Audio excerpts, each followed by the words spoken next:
Mireille va vous raconter l'histoire de son ressenti devant le nouveau film de George Miller qui raconte l'histoire d'une femme qui va vous raconter l'histoire d'un djinn qui va vous raconter plusieurs histoires. Vous avez tout capté? Ouais, c'est comme des poupées russes, sauf que ça se passe à Istanbul.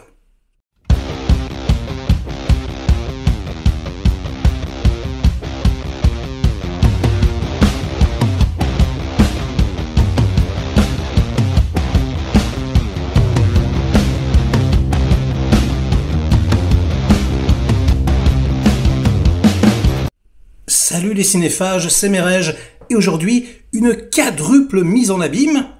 Pourquoi donc? Eh bien parce que je viens vous raconter une histoire. Mon histoire.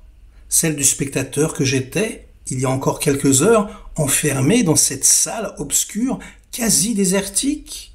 Le masque Covid sur mon menton, mon petit Coca Zéro à côté de moi, les yeux rivés sur cet écran géant, le palpitant presque en ébullition, attendant impatiemment que le nouveau film de George Miller commence.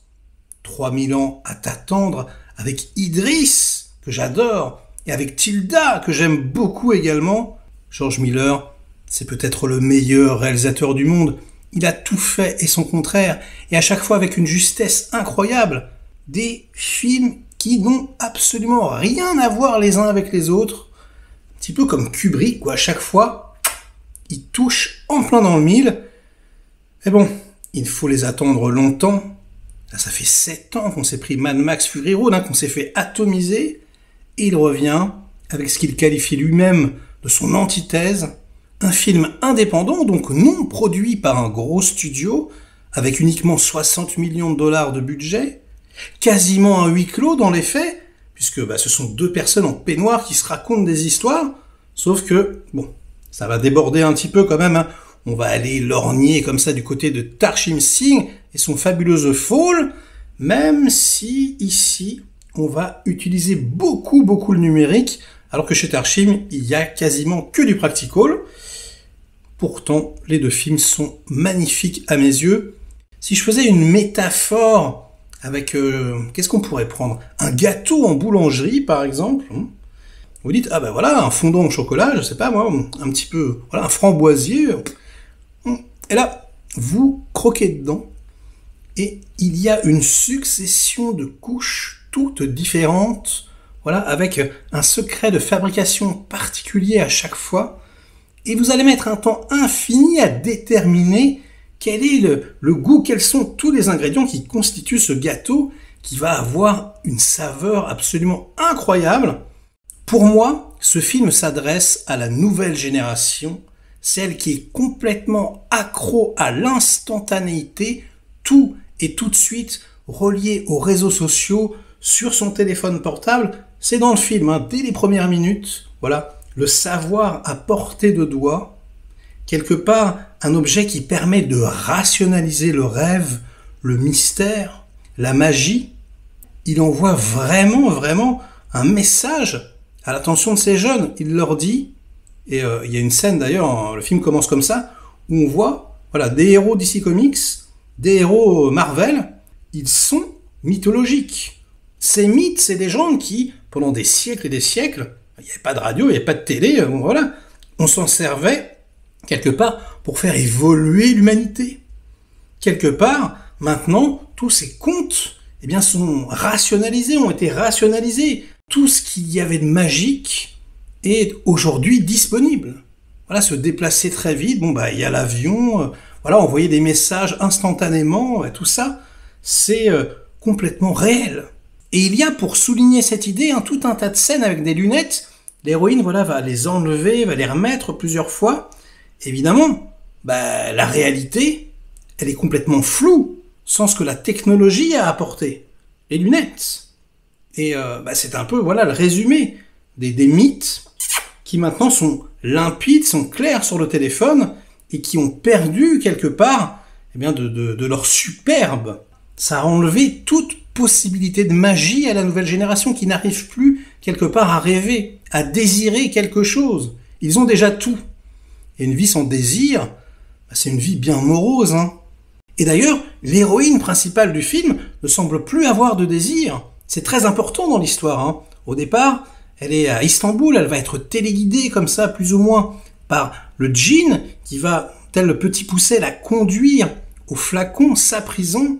Voilà, elle va l'ouvrir avec une brosse à dents, le génie va sortir, va lui proposer 3 vœux, et elle, complètement dans le déni de ses propres désirs, va lui répondre « Mais je n'ai besoin de rien, je ne veux pas faire ces vœux. » Waouh! Comme, voilà, pitch de départ, si ça vous donne pas envie, en plus, le film va vraiment dans des directions où on ne l'attend pas. C'est un film qu'il a coécrit avec sa femme, donc, ouais, on sent, c'est limite une séance de psy, hein. Il y a un côté très psychanalytique comme ça. C'est évidemment en plus ultra méta, hein, je pense pour le couple, mais sur le métier de cinéaste, de passeur, de conteur d'histoire. Il y a une façon de s'amuser avec Joseph Campbell, le héros au mille et un visages. Vous savez, on raconte toujours la même histoire.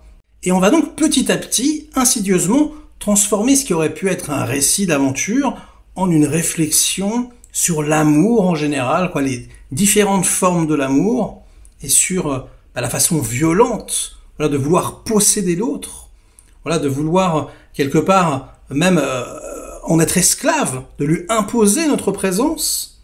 Et je vous assure, hein, j'ai été complètement bouleversé, on va dire, par la finalité.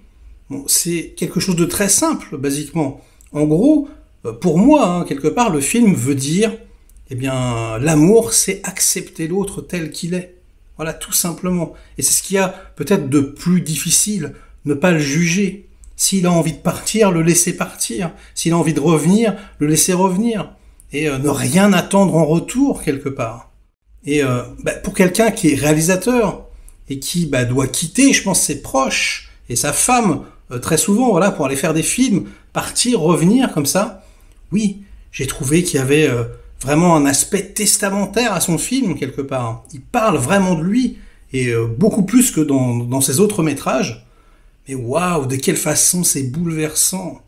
La musique de Junkie XL, il y a quelque chose, il y a vraiment un thème qui reste dans l'oreille, c'est magnifique. Il y a une reprise à la fin dans le générique de fin avec des paroles, et George Miller a écrit les paroles. On voit qu'il a vraiment cogité à tout dans les moindres détails. Les transitions dans le film, narration visuelle jusqu'à plus soif, c'est franchement le film le mieux filmé de cette année avec Decision to Live de Park Chan-wook, où chaque bruitage, chaque enchaînement de plans est pensé, mais de façon millimétrique. C'est une leçon. Là, tu dois accepter la proposition de cinéma et juste, voilà, peut-être arrêter d'essayer de faire comme si tu avais tout compris, etc. Donc, je vous dis, hein, là, c'est... Oui, moi, ce que j'y ai vu, j'y ai projeté, mais c'est tellement intense, tellement foisonnant, tellement riche. Il faut le revoir 2, 3, 4, 10 fois pour tout comprendre, enfin, pour essayer de comprendre. J'ai particulièrement été sensible à ce métrage, j'ai été bouleversé, comme rarement. Allez, c'est à vous, hein. Inondez-moi de commentaires, hein, comme d'habitude, pour faire marcher le petit robot YouTube.